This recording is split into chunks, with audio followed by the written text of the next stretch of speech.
Now to our wildfire coverage tonight. We're getting a new view of the damage left behind by the Beachy Creek fire. This was taken in Detroit near Highway 22. Really gives you a bird's eye view. It appears entire blocks of the town were reduced to rubble and ash. Meanwhile, there are also burn scars in the nearby forest.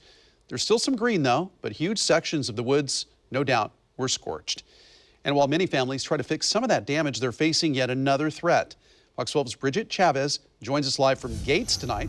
And BRIDGET, you spoke with one family who almost lost their home and on top of that, had their car looted?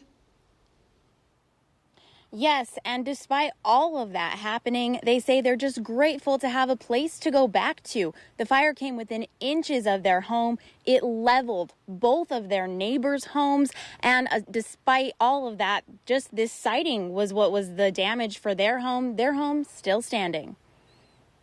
Complete destruction right there. And then right here,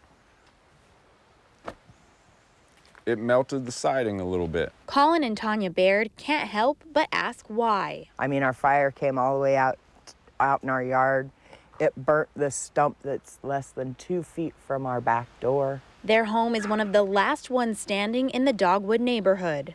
All the houses on this side burnt. Colleen's house over there burnt at the end. There's no other explanation other than a miracle. Initially, they were told their house had been swallowed up by the Beachy Creek fire. We were just crushed.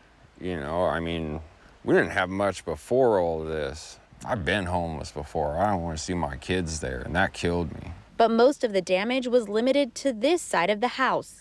Most of the house survived here. Later in the week, Gates Mayor John McCormick came to check on the remaining homes.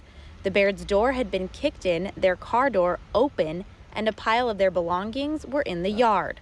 That was when they called the Marion County Sheriff's Office. They went through and did their look around, told us that, yep, you guys have been looted. The looters turned their home upside down and filled up their daughter's toy boxes. It wasn't just our electronics. It wasn't just, you know, CD players and game systems and stuff like that. It was our family photos and like my dad's memorial picture and our trip to the zoo. Deputies moved the boxes back into their home, but a couple $100 cash is still missing. Invasive to say the least, yeah, certainly. You know, it was really tough because, I mean, you know, after what had gone on here, what kind of person does it take to come in and break in on somebody?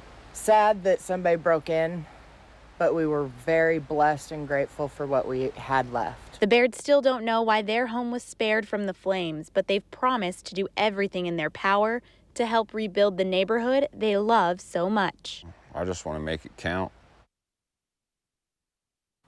The family did file reports with the Marion County Sheriff's Office, and one more concern that they have is the weather that's moving this way. There's a lot of trees in this area. We heard some crashing and cracking earlier. They say they're scared that one of those could come down on their home. Reporting live in Gates, BRIDGET Chavez, Fox 12 Oregon.